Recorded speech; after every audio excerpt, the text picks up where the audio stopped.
Je tire F1 sera égal à P AC et C cosinus carré alpha divisé par ceci. Ça sera divisé par AS. Ça sera AS et S. AS CS plus 2 AC et C cosinus cube alpha. Donc c'est ça en fait la valeur de F1. Alors connaissant cette valeur là, je peux faire ceci. Je peux prendre la valeur de AS1. Je divise toutes les valeurs par AS1 et S1 pour avoir 1 ici. Donc je peux le faire comme ça, égal à, je divise le numérateur par AS et S, et dénominateur aussi de la même manière. Donc je vais faire ceci, c'est la simple mathématique. P AC et C cosinus carré alpha divisé par AS et S, et tout divisé par, vous voyez là où je viens de mettre ça, AS et S sur AS et S plus 2 fois AC et C cosinus cube alpha divisé par AS et S. Voilà. Donc s'il faut simplifier, je vais simplifier juste ceci, ça va tomber sans problème. Mais seulement j'avais l'envie de poser le 1 là-bas. Parce que ici, je vais rester avec 1. Alors le F1, je crois que vous restez sans ignorer que dès le départ, F1 était égal à F3. F3 égale à P facteur de AC et C sur AS et S facteur de cosinus carré alpha divisé par, là c'est 1, j'aurai 1 plus 2 fois AC et C sur AS et S cosinus cube alpha. Là nous avons déterminé la valeur de F1 qui est égal à F3. Alors, je crois que nous avons fini. Nous avons trouvé F1 et F3. Alors, si nous prenons F1 et F3, nous remplaçons cette valeur dans cette équation, dans la deuxième équation, nous allons trouver F2 sans problème. Alors, cette équation de F2, c'est que F2 égale à P moins 2F1 cosinus alpha. Alors, regardez, j'aurai ici F2 égale à P moins 2 fois F1 cosinus alpha. Alors F2 sera égal à P moins 2 fois, je prends tout ceci, F1. Alors tout ceci, ça va me donner P AC et C sur AS et S cosinus carré alpha divisé par 1 plus 2 fois AC et C sur AS et S cosinus cube alpha, et vous avez aussi cosinus alpha aussi de l'autre côté. Donc F1, ça c'est F1, on a fini F1 et puis multiplié par cosinus alpha. Alors ici vous allez voir que les cosinus carré ici et les cosinus alpha, ceci me donne cosinus cube. Donc je peux enlever ici, je mets cube et j'enlève ceci parce que c'est au numérateur en fait. Alors les cosinus cube aussi ne peut pas se simplifier avec l'autre parce que le 1 est sans cosinus. Donc, il faut comprendre très bien comment est-ce qu'il faut opérer la simplification de vos éléments. Alors à partir d'ici, j'aurai 1 multiplié par, je vais créer les dénominateurs communs. Je veux que ça soit un peu plus simple. Je ne sais pas si l'espace va suffire. 1 multiplié par P j'ai P. 1 multiplié par P, c'est P. Ceci multiplié par P, j'aurai 2 fois, ça sera plus 2 fois P facteur de ça.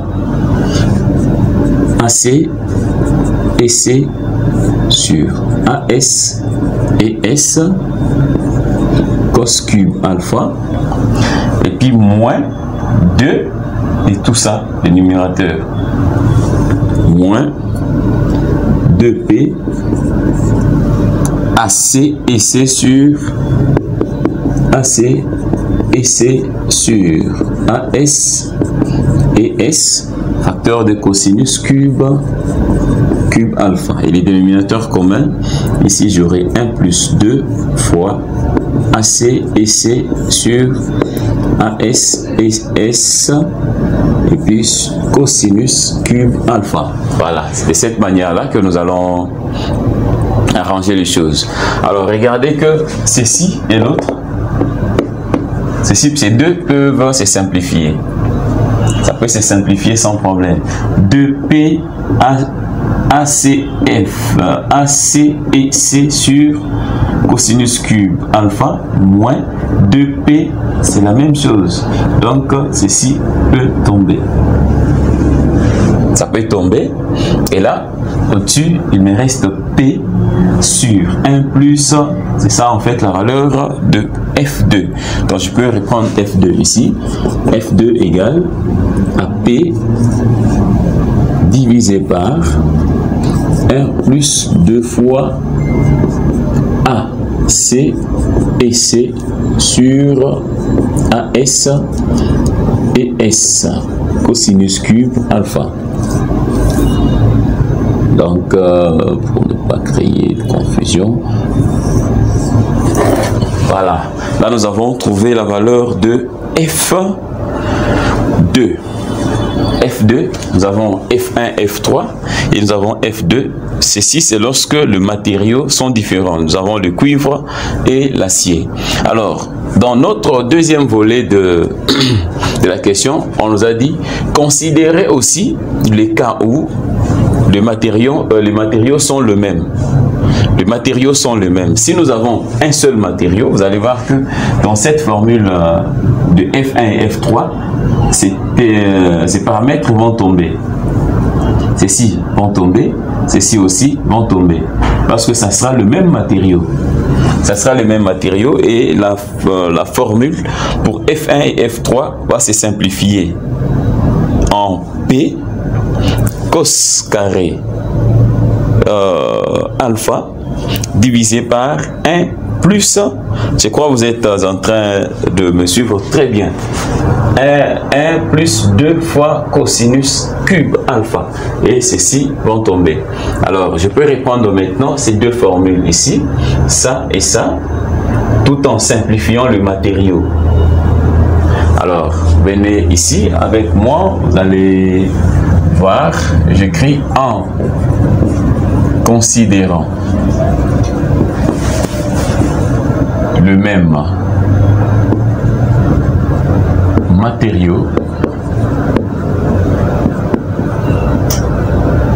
matériau, pour les 3 barres, on aura F1 égale à F3, ça sera égal à P cosinus carré alpha sur 1 plus 2 fois cosinus cube alpha. Là, c'est la valeur de F1 et F3. Alors, F2 sera égal à P sur 1 plus 2 fois cosinus cube alpha.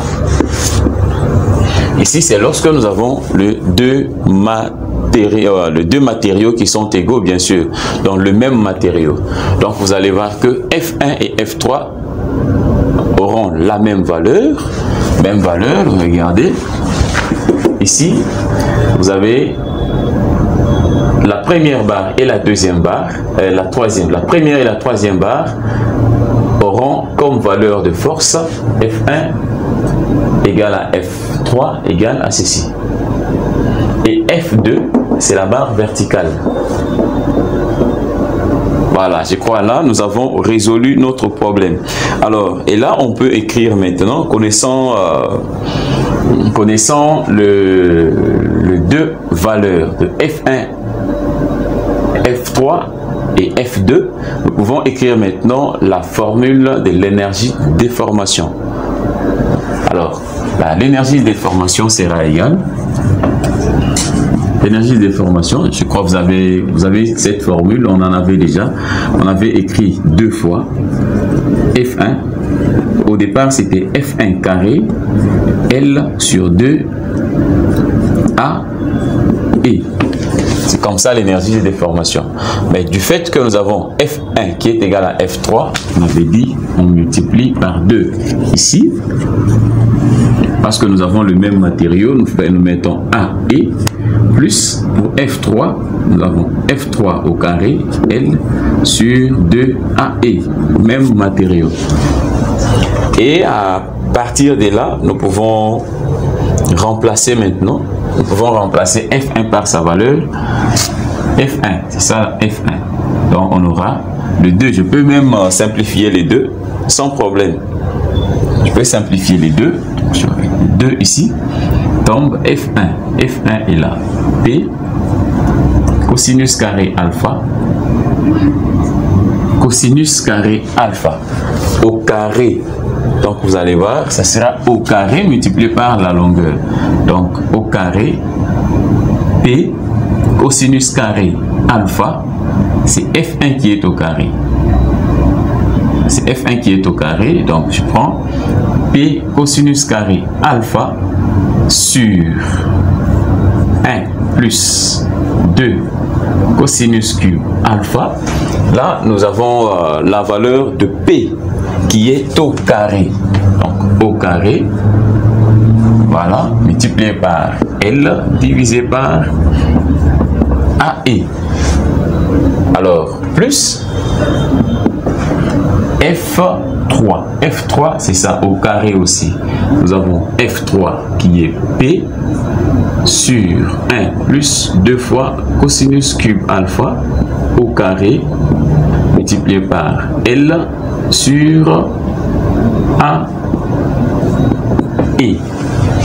Donc, c'est de cette manière-là que nous avons trouvé notre formule de oméga, mais seulement sans oublier que le L ici pour F1 est L sur cosinus, donc ici c'est L1, là c'est L3, non, c'est F1 qui est égal à F3, donc ici je devrais avoir F2, et là c'est L2, donc L1 et L2, L2 était égal à L, c'était la barre verticale, là c'est L sans problème, alors L1 était L sur cosinus alpha, je crois que vous vous rappelez très bien, c'est cette mesure ici, L1 c'est L sur cosinus alpha, mais le L2 égale à L, donc c'est ce que nous mettons ici, j'aurai L, et là j'ai cosinus alpha en bas. Alors, qu'est-ce que je vais faire avec même cosinus alpha ici, va se répéter là, donc j'aurai AE cos alpha. Là, c'est l'énergie de déformation que nous avons trouvée. Alors, L sur 2, je suis en train de voir, je peux répéter maintenant, après avoir simplifié les deux, F1 carré, L sur A et c'est ce que j'ai répété là-bas, F1 au carré, c'est tout ça. Multiplié par L sur A et cosinus alpha, ok, plus F2 au carré, F2 est là, au carré, multiplié par L, c'est ça, L sur 2AE, 2AE, j'ajoute 2 là-bas, AE. Alors, il faut faire beaucoup d'attention lorsque vous travaillez, vous risquez d'oublier certaines valeurs et ça fauche votre réponse. Alors, après avoir trouvé ça, nous pouvons essayer de développer, nous pouvons essayer développer notre valeur de l'énergie de déformation. Là, ça sera P au carré. P est carré. Cosinus, ça sera 4 alpha sur ceci aussi. 1 plus 2 cosinus cube alpha. Ceci sera aussi au carré. Et puis, et A cosinus alpha. Et A cosinus alpha. Mais le cosinus alpha ici peut tomber avec les 4 là-bas.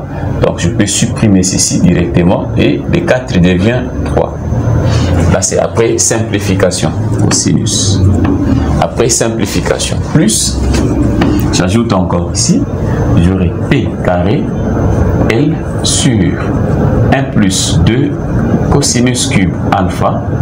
Ça sera aussi au carré de AE ou EA. C'est la même chose. Là, nous avons notre énergie de déformation. Alors, qu'est-ce que nous allons faire maintenant? Nous avons besoin, là c'est l'énergie de déformation, voilà. Après remplacement de F1, F2, F3. Alors, ce que nous allons faire maintenant, c'est que nous allons essayer d'utiliser les théorèmes de Castigliano maintenant, en prenant la force F comme étant, la force P comme étant la force inconnue. Alors, nous faisons la dérivée partielle de oméga par rapport à la force P. Ceci doit être égal à 0. Et si nous égalisons à 0, nous allons trouver, bon, ce n'est pas du tout 0 parce que ça sera égal à 0 lorsque la force était attachée au nœud qui ne se déplace pas, mais notre force P est attachée à un nœud qui doit subir un déplacement. Ce qui fait que le déplacement ne sera pas nul. Le déplacement sera, c'est le déplacement du point O. Donc ceci va donner le déplacement au point O. C'est pas 0. Alors, ceci égale, je vais faire la dérivée de ceci par rapport à P. Les 2 va descendre, donc j'aurai 2P cosinus cube alpha sur 1 plus 2 cosinus cube alpha et A plus, par rapport à P toujours, le 2 va descendre encore. Si le 2 descend, j'aurai 2PL sur 1 plus 2 cosinus cube alpha, le tout au carré, et puis 2AE. Ça sera comme ça. Alors, les deux peuvent tomber. Ces deux peuvent tomber. Là et là. Les deux peuvent tomber. Et je peux mettre P en évidence. Si je mets P en évidence, L en évidence, ces déplacements delta O sera égal P en évidence, L aussi en évidence, P, L en évidence, et j'aurai, si je regarde encore, je vois que j'ai perdu un L ici, il y a un L qui est perdu là-bas, P exposant 2, cosinus aussi, qui était exposant 2 aussi, ce qui a fait 4, et c'est ça. Ça s'est simplifié avec cosinus alpha, mais il y a un L que j'ai omis là. Il doit y avoir un L là-bas. Le L ici et les L, ce sont les L qui vont apparaître là. Donc c'est P multiplié par L, c'est comme ça. À partir d'ici, je mets PL en évidence. PL en évidence. Donc si je mets PL en évidence, parce que j'ai déjà simplifié le 2. Et là, qu'est-ce que j'aurai? Vous voyez, déplacement, je suis en train de voir. Ici, j'ai déjà simplifié, Après, la dérivée, ici, là, c'est l'énergie de déformation. La dérivée partielle de l'énergie par rapport à la force P me donne le déplacement au point O.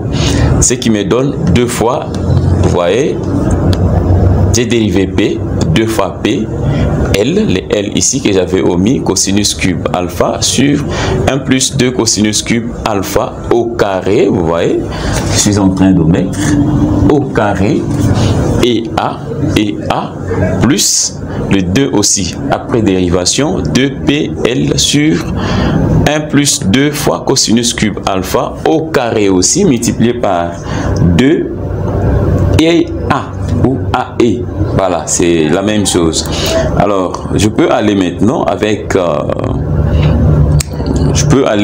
PL en évidence. PL en évidence. Je vais prendre PL en évidence. 2 étaient déjà simplifiés. Il me reste 1. Je commence par là. Il me reste 1. Plus ici, il me reste 2 cosinus cube alpha. 2 cosinus cube alpha. Divisé par tout ceci. C'est divisé par 1 plus 2 cosinus cube alpha et A. Je vois, c'est aussi dénominateur commun. C'est le dénominateur commun. Et je peux garder ça comme ça. Et là, nous avons notre déplacement au point, sur ces points-là. C'est ce que nous avons trouvé comme déplacement. Alors, si je prends ceci, c'était ça et ça, notre dénominateur commun bien sûr, mais nous avons les carrés et les carrés là-bas. Le carré. Je peux simplifier ceci avec un carré et je vais rester avec 1 plus 2 cosinus cube alpha. Donc, la valeur de delta O égale à P, je peux le faire ici, 1 plus 2 cosinus cube alpha, ce n'est plus encore au carré, et A divisé par, au-dessus nous avons PL. Voilà, nous avons PL au-dessus. Là, c'est le déplacement du point O par rapport à l'application de la charge. Donc, je crois que nous avons fini notre exercice. Si vous avez des valeurs numériques, la valeur de P, vous mettez P, vous mettez L, et puis vous mettez cosinus alpha et A, et vous allez déterminer la valeur numérique de delta O, sans problème. Donc, c'est ça, en fait, la résolution de notre problème. Alors, nous allons passer au deuxième problème, mais seulement ce deuxième problème, ce deuxième exercice, je vais faire une partie, et l'autre partie, vous allez continuer.